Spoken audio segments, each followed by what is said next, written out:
Halo semua, kami dari kelompok 2 akan menjelaskan mengenai implikasi pasar efisien terhadap pelaporan keuangan. Menurut Diva, terdapat 4 implikasi utama dari pasar sekuritas efisien untuk pelaporan keuangan, yaitu 1. Kebijakan akuntansi yang diadopsi oleh perusahaan tidak mempengaruhi harga sekuritas selama kebijakan tersebut tidak memiliki efek arus kas yang berbeda.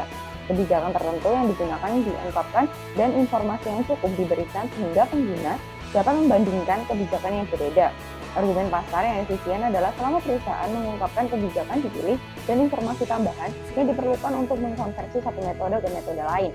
Pasar dapat menilai arus kas, akhir, dan implikasi dividen terlepas dari kebijakan akuntansi yang digunakan untuk pelaporan. Yang kedua, pasar sekuritas yang efisien selalu berkaitan dengan pengungkapan penuh. Terdapat 2 alasan. Yang pertama, investor akan menggunakan semua informasi yang tersedia tentang perusahaan karena mereka berusaha untuk meningkatkan prediksi pengembalian masa depan.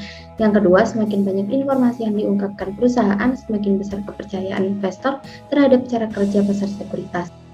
Yang ketiga adalah efisiensi pasar menyiratkan bahwa perusahaan tidak seharusnya terlalu berkonsentrasi pada investor naif, di mana informasi laporan keuangan tidak perlu disajikan secara sederhana, sehingga semua investor dapat memahaminya. Investor naif mempercayai pasar yang efektif untuk menentukan harga sekuritas, sehingga mereka selalu mencerminkan semua yang diketahui publik tentang perusahaan yang menerbitkannya, meskipun investor tidak memiliki pengetahuan dan pemahaman yang lengkap. Selanjutnya yang keempat yaitu akuntan harus menyediakan informasi yang berguna dan cost efektif. Hal ini karena akuntan harus bersaing dengan penyedia informasi yang lain seperti institusi keuangan, media, pengungkapan oleh pegawai perusahaan, dan seterusnya untuk dapat bertahan di pasar kompetitif. Akuntan juga harus menyadari bahwa tanggung jawab utama profesi mereka adalah kepada masyarakat.